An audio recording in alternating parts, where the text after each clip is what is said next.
मोदी से डिमांड करते हैं कि वो पहले सीज फायर कराए, वहां पर गाजा में सीज फायर कराए, गाजा में एक ह्यूमैनिटेरियन कॉरिडोर को खोला जाए। गाजा में 50,000 महिला प्रेग्नेंट है, अस्पताल खत्म हो रहे हैं, अस्पतालों में बिजली नहीं है, ऑक्सीजन नहीं है, एनेस्थीसिया नहीं है। तो हम हमारे देश के प्रधानमंत्री से ये अपील करते हैं, डिमांड करते हैं कि वो इजराइल पर, बल्कि हमारे प्रधानमंत्री G20 के भी अब हमारे पास प्रेसिडेंसी है, तो हम जब यूक्रेन पर हमले का कंडेम करते हैं तो ये भी हमला कंडेम करके वहां पे ह्यूमैनिटेरियन एक कॉरिडोर खोलना चाहिए ताकि गाजा की जनता को ह्यूमैनिटेरियन रिलीफ मिल सके। हम उम्मीद करते हैं कि हमारे देश के प्रधानमंत्री ये बात इजराइल को करेंगे और इसका एक कॉरिडोर खुलवाएंगे। और एड की जरूरत है वहां पर। आप अंदाजा लगाइए कि 5,000 लोगों की मौत हो गई है। अस्पताल पर इजराइल बमबारी कर रहा है, अस्पतालों को बर्बाद कर रहा है। तो फिर कैसा होगा उन लोगों की, उनकी सहायता, उनकी मदद कैसे की जा सकती है। ब्लॉकेड को यूएस ने थ्वाट किया, रोका था, और सोवियत यूनियन को बोलकर वहां पर एक कॉरिडोर बनाया गया ह्यूमैनिटेरियन सप्लाईज के लिए, जो जून 1948 से मई 1949 तो जाता था। तो अब ये जितना भी गाजा में हो रहा है, जिसमें 5,087 लोगों की मौत हुई है, जिसमें 2005 बच्चे मारे गए इजराइल की तरफ से, 1,119 महिलाओं की हत्या की गई, 187 एल्डरली लोगों की हत्या हुई, 15,898 लोगों की इंजर्ड हुई है। हम साथ ही साथ ये हमास से भी डिमांड करते हैं कि वो महिलाओं को और जो ज़ईफ लोग हैं उनको छोड़ें।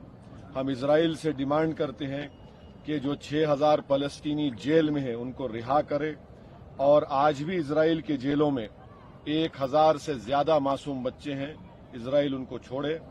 ये प्रोटेस्ट मीटिंग में इन तमाम चीजों को डिस्कस किया गया। एड भेज रहा है तो उसको कैसे देखते हैं? हम देखिए, एड इंडिया भिजा रहा है, मगर इजराइल ये कह रहा है कि हम एड अलाउ नहीं करेंगे। हम जो है राफा से, इजिप्ट से, राफा से गाजा में एड भिजाने की बात कर रहे हैं। हमारे प्लेन्स भी चले गए हैं, मगर और हम प्राइम मिनिस्टर नरेंद्र मोदी से डिमांड करते हैं कि वो पहले सीज फायर कराए, वहां पर गाजा में सीज फायर कराए, गाजा में एक ह्यूमैनिटेरियन कॉरिडोर को खोला जाए। गाजा में 50,000 महिला प्रेग्नेंट है, अस्पताल खत्म हो रहे हैं, अस्पतालों में बिजली नहीं है, ऑक्सीजन नहीं है, एनेस्थीसिया नहीं है। तो हम हमारे देश के प्रधानमंत्री से ये अपील करते हैं, डिमांड करते हैं कि वो इजराइल पर, बल्कि हमारे प्रधानमंत्री G20 के भी अब हमारे पास प्रेसिडेंसी है, तो हम जब यूक्रेन पर हमले का कंडेम करते हैं तो ये भी हमला कंडेम करके वहां पे ह्यूमैनिटेरियन एक कॉरिडोर खोलना चाहिए ताकि गाजा की जनता को ह्यूमैनिटेरियन रिलीफ मिल सके। हम उम्मीद करते हैं कि हमारे देश के प्रधानमंत्री ये बात इजराइल को करेंगे और इसका एक कॉरिडोर खुलवाएंगे। और एड की जरूरत है वहां पर। आप अंदाजा लगाइए कि 5,000 लोगों की मौत हो गई है। अस्पताल पर इजराइल बमबारी कर रहा है, अस्पतालों को बर्बाद कर रहा है। तो फिर कैसा होगा उन लोगों की, उनकी सहायता, उनकी मदद कैसे की जा सकती है।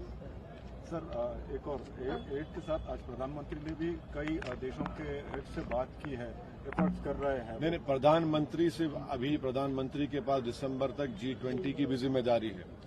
जिस तरह G20 में हमने एक ज्वाइंट कम्युनिके, बोलिए ज्वाइंट स्टेटमेंट हमने जारी किया, जिसमें हमने कंडेम किया था कि किसी भी कंट्री पर इन्वेजन का, ये ऑक्यूपाइड टेरिटरीज हैं। इजराइल रेजोल्यूशन नंबर 242 को नहीं मानता है, 242 रेजोल्यूशन को मानना चाहिए। इजराइल ये ट्रांसफर पॉलिसी के तहत अपने गाजा के फलस्तीनियों को सिनाई डेजर्ट में ढकेलना चाहता है और वेस्ट बैंक के फलस्तीनियों को जॉर्डन में ढकेलने का इनका प्लान है। ये जेनोसाइड कर रहा है इजराइल गाजा में। देश के प्रधानमंत्री को एज ए G20 के हेड की भी उन पर एक एडिशनल जिम्मेदारी है कि वो सीज फायर करवाए और वहां पर एक ह्यूमैनिटेरियन कॉरिडोर खुलवाए ताकि फलस्तीनियों को उनको राहत मिल सके, उनकी जान बचाई जा सके। और मैक्सिमम बच्चे मर रहे हैं।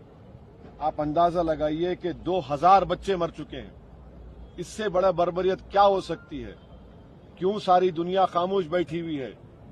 क्यों सारी दुनिया सिर्फ इजराइल की ऑक्यूपायर एज अ फोर्स की बात कर रही है, क्यों फलस्तीनियों की बात क्यों नहीं कर रही है? ये बड़ी अफसोसनाक बात है। ये उनकी ड्यूअल पॉलिसी है जो दुनिया के सामने लोग बेनकाब हो रहे हैं।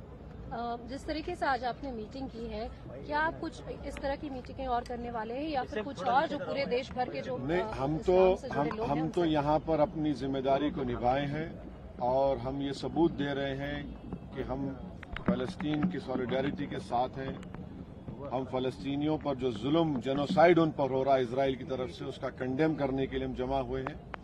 हम आज के हमारे इस प्रोटेस्ट मीटिंग के जरिए हम देश के हमारे प्रधानमंत्री से भी ये डिमांड कर रहे हैं, अपील कर रहे हैं कि 1987 में जिस तरह जाफना में भारत के ट्रांसपोर्ट प्लेन्स ने इजराइल के एयर स्पेस में जाकर टेमिलियंस के लिए खाना और मेडिसिन फूड सप्लाईज को ड्रॉप किया, इसी तरीके से भारत के प्रधानमंत्री पर एक एडिशनल जिम्मेदारी G20 के हेड की भी है कि वो इजराइल को बताए, सीज फायर करवाए और एक ह्यूमैनिटेरियन रिलीफ के लिए कॉरिडोर बनाया जाए। ये बहुत जरूरी है।